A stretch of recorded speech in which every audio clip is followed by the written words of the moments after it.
아까 그 관련해서 우리 소장님께서 청구인 측 3월 13일 이전에 선고를 하실 것처럼 그렇게 말씀하시는데 지금 3월 13일 이전에 선고- 되어야 된다는 얘기. 되어야 된다 그런 취지의 말씀하셨습니다. 재판부 구성 자체가 예. 그때는 이 비정상적인 헌법 정신을 왜곡하는 그런 상태가 된다 이런 취지입니다. 3월 13일 이전에 평의가 종결되면 어떻습니까? 네? 3월 13일 이전에 평의가 종결되면 뭐가 종결돼요? 평의가 그러니까 종결되는 것이 아니고 예. 절차가 끝나면 바로 종결이 되겠죠. 선고는 그 뒤도 가능하다는 그런 취지신가요? 이게 전혀 취지를 잘못 알아들으셨는데 재판부의 지금 구성이 소장이 지금 1월 31일까지 1월 31일 그러니까 2월 1일부터는 이제 소장이 공석 사퇴가 되는 것이죠. 예? 그리고 3월 13일까지 이제 수석 재판관이신 이정미 재판관이 퇴임을 하게 되시면은 역시 3월 14일부터는 두 분의 재판관이 공석이 되는 겁니다. 그래서 그렇게 해서는 이 탄핵 절차가 제대로 진행될 수 없기 때문에 반드시 그 전에는 종결이 되고 선고가 되어야 된다는 취지입니다. 그럼 소장님 말씀하시는 게 3월 13일 이전에 선고가 돼야 된다는 그런 취지로 말씀하신 거죠? 그렇죠. 예. 왜냐하면 어제 결론 종결은 예. 절차가 우리가 늘 강조해 왔듯이 이 재판 절차의 공정성과 또 이 당사자들의 충분한 그 입증과 또는 반론 이것을 다 들은 다음에 그래서 지금 사실은 피청구인 측이 무리하게 지금 증인 신청하는 부분도 다 들어줘가면서 가급적이면은 배를 해주고 있는 거 아니겠습니까? 근데 그것이 이제 충분히 해서 심리가 성숙이 됐다 하면은 바로 그 절차를 종결해서 당장이라도 가능하다면 뭐 당장이라도 뭐 2월 초라도 선고가 돼야 안 되겠습니까? 근데 그거는 물론 지금 예측하기 어렵고 재판 절차라는 것이 양측 당사자의 협조가 필요하잖아요. 그죠? 그래서 그런 의미에서 양측 당사자와 관계자들 그다음에 관계기관의 협조를 지금 당부하는 취지의 말씀입니다. 예. 그러니까 그런데 피청구인 측에서 적극적으로 협조해달라는 취지고 예. 청구인 측에서도 마찬가지로 적극적으로 협조해 주십사 하는 그런 부탁의 말씀입니다. 그런데 그러니까 어제 제가 예. 재판 선고 날짜를 지금 예정할 수가 없어요. 예. 재판이라는 것이 미리 예정을 해놓고 한다고 해서 그대로 되지 않지 않습니까? 그죠? 그건 충분히 심리가 이루어지고 그 종결이 될 때, 성숙이 될 때 가능한 것이죠. 그런데 어제 존경하는 우리 권성동 법사위원장님께서 한 TV 프로그램에 출연해서 말씀하신 게 있습니다. 2월 7일 이후에는 2, 3명 증인 신문 후 심리가 종결될 것이고 3월 9일 이전에 선고가 예상된다. 그런 취지로 발언했습니다. 그거는 무슨 취지예요? 그건 추측성 예. 거죠? 법정에서 주장하지 아니하고 법정 외에서 주장한 것을 갖고 이 법정 내를 끌고 들어와서 그 주장에 대해서 주장의 당부에 대해서 탓하는 것은 적절치가 않고요. 저는 국회를 대표하는 소추위원으로서 저희 희망 사항과 그다음에 저희 추측을 방송에서 얘기한 것뿐입니다. 네, 그러니까 이 법정 외에서 하는 발언은 좀 자제해 주셨으면 합니다. 예. 물론 이제 양쪽 당사자의 입장에서는 그 입장이 있기 때문에 그것이 이제 충분히 고려됐으면 하는 이제 그런 취지는 이해를 하니까 그는 법정에서 양측이 다 해주셨으면 하고 밖에서 별도로 이 심리와 별개로 그런 이제 언론에 대해서 그렇게 하는 얘기는 자칫하면은 이 오해를 불러일으킬 수 있어서 오히려 심리 진행에 도움이 되지 않고 이 장애 요인이 될 수 있다는 점에서 다시 한번 그 점에 대해서도 부탁 말씀을 드리겠습니다. 저희들로서는 뭐 헌법재판소와 소추인 간의 어떤 의사연락이 전혀 없었다고 생각하지만은 법사위원장이라는 자리가 헌법재판소, 대법원 등등을 관할하는 자리이기 때문에 만에 하나 피청구인 대련인단이 신청한 증인들에 대해서 대부분 불채택 결정으로 피청구인의 방어권 행사가 불가능하다면 피청구인 대리인들은 이건 심판 절차의 공정성을 의심할 수밖에 없어서 중대한 결심을 할 수밖에 없다 그렇게 말씀드립니다. 지금 피청구인 측에서 하는 얘기는 그거는 정말 타당하지 않고 무례한 얘기로 보입니다. 지금까지 진행해 온 걸 보면은 우리 재판부에서는 최대한 입장을 고려해서 피청구인 측의 의견을 받아서 지금 진행하고 있잖아요. 다만 이제 누가 말씀하셨어요? 이 원칙의 문제에 있어서 이 탄핵 심판 절차가 이게 형사소송을 준용하고 있지만 그 준용이지 이 형사소송 절차와는 다르다라는 것을 누차 강조를 했고 그거는 우리 준비 절차에서부터 초기 단계에 이미 그렇게 선언이 돼 있는 사항 아니에요? 그리고 이미 선례가 2004년도 선례가 그것을 이미 분명히 했고, 그래서 그 점에도 그럼에도 불구하고 피청구의 측에서는 형사소송에 의한 절차 진행을 계속 요구를 해왔어요. 그래서 어떻든 간에 피청구인으로서는 충분히 그 실체적 진실을 발견하는데 도움을 주시려고 노력을 하는 것이고, 또 방어권을 보장해달라는 취지를 반영해서 그래서 최대한 지금 받아들이고 있는 겁니다. 근데 그것은 지금 마치 무슨 이 지금 재판 절차가 공정성을 벗어난 것처럼 또 그렇게 그걸 가정을 해서 그런 발언은 지금 이 법정에 대해서 심각하게 유감스러운 발언으로 생각합니다. 예, 그 저희들로서는 얘기는 이 자리에서 용납할 수가 없어요. 지금까지 저는 이 재판을 시작하면서 이 공정성을 누차 강조를 해왔어요. 신속성 얘기는 한 번도 안 했습니다.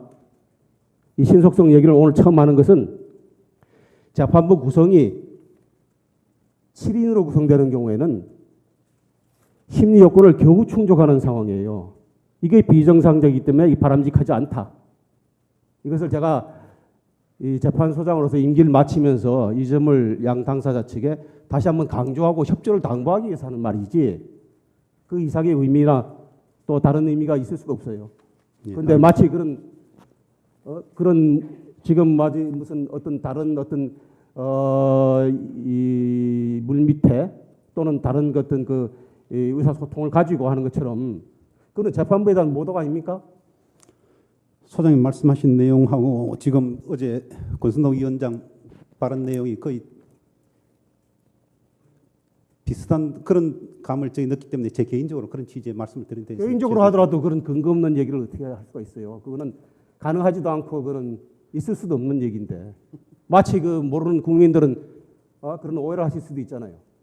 그렇죠. 3월 13일 이전에 선고되는 취지로 말씀하셨길래 제가 그렇게 말씀드린 겁니다. 3월 13일 이전에 해야 되는 것은 재판부 구성 자체가 그렇게 심각한 이게 헌법적인 비상 상태로 접어들기 때문에 그런 것이 용납돼서는 안 된다라는 재판소장으로서의 소회를 말씀드리는 것이죠. 이후 재판 절차가 어떻게 될지는 제가 어떻게 다 이걸 단언을 하겠습니까? 그런 취지라면 받아들이겠습니다. 죄송합니다. 그 점에 대해서는 아까 그렇게 발언하신 부분에 대해서는 심히 유감으로 생각한다는 점을 내가 지적하고자 합니다. 예. 아까 하신 말씀 있으셨어요? 네, 됐어요. 됐습니까? 재판장님, 그 지금 오해가 초래된 것 같습니다. 그 재판장님의 말씀을 이제 저희가 알아듣기로는 지금 헌법상에 명확히 구인의 재판관으로 구성한다고 헌법재판소의 구성을 헌법상 명정을 했기 때문에 그것은 법률 유보되어 있는 대법관의 숫자하고는 다른 의미가 있고 그래서 여기 헌법재판소에서도 2012 헌마 2호 사건에서 이미 일찍이 9명의 다양한 그 헌법재판관으로부터 헌법재판을 받을 기본권이 있다. 국민에게는 그렇게 판시가 돼 있고 그렇기 때문에 그때 당시는 국회가 빨리 그 절차를 진행하지 않는 바람에 헌법재판관 한 분이 이렇게 흠결된 상태로 7개월이나 간 것이 그 전례가 있고 그때 이런 판례가 있었던 것으로 기억하고 있습니다. 그런데 이제 요번도 이제 그럴 수 있다.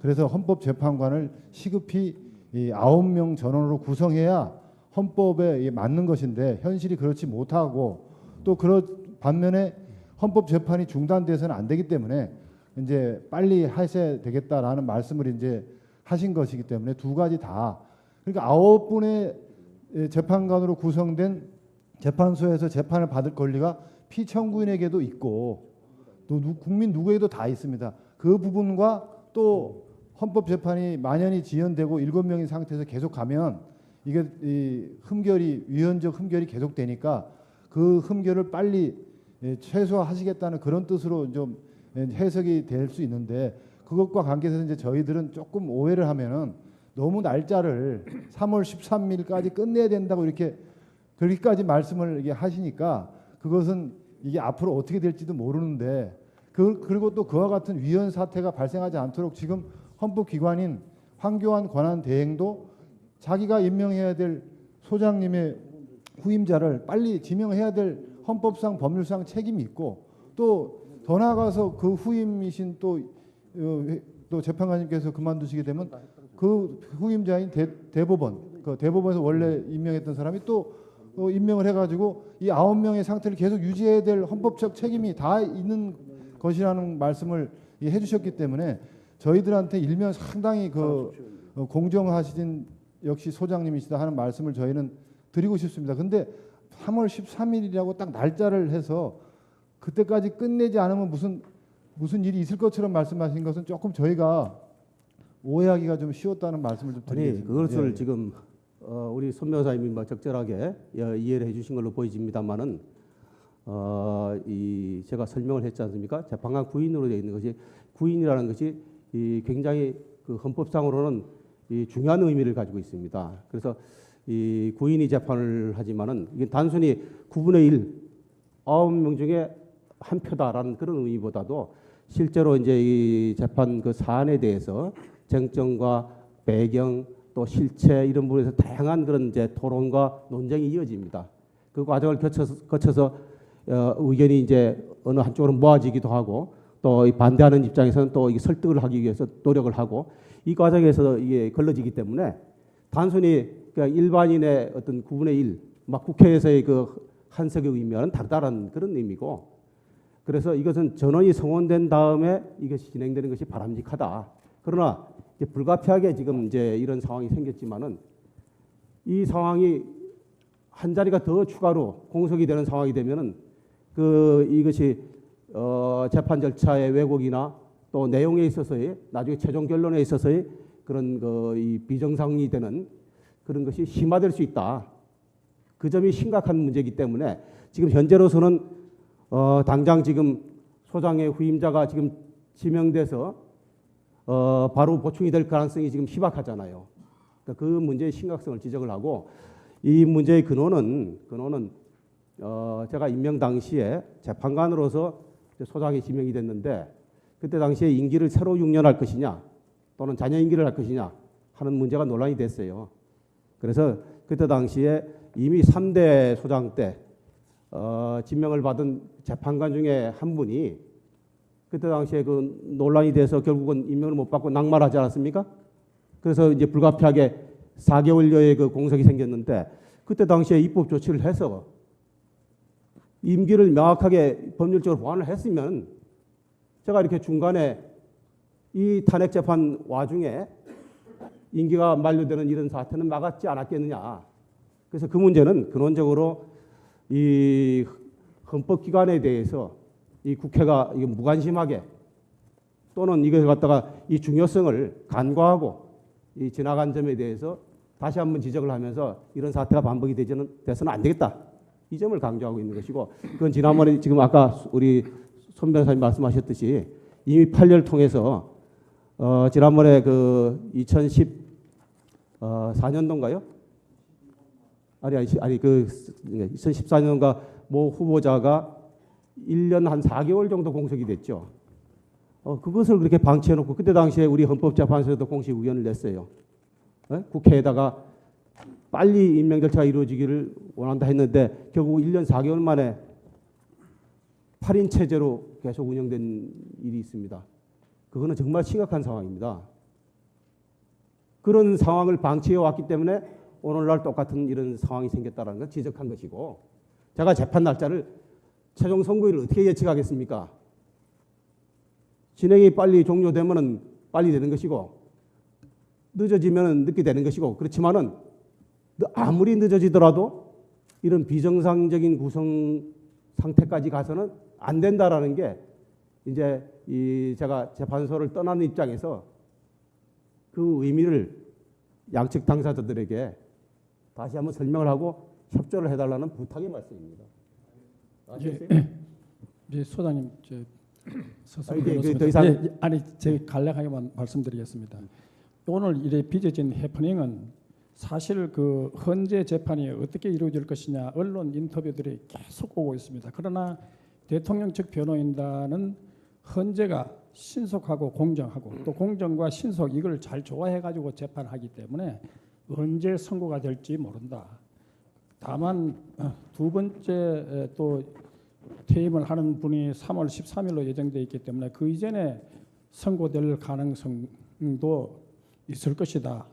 그러나 언제 끝날지는 잘 모르겠다. 이렇게 저희들이 주로 대답을 해왔습니다. 그런데 지금 그 소추 측에서 그 지난번에 언론 인터뷰에서 3월 9일이라고 구체적으로 못을 박았기 때문에 그래서 아니, 그 얘기를 그만하세요. 아니, 이제. 아니요. 아까 그저 해명을 글쎄요. 했지 않습니까? 그렇죠. 그러니까 예.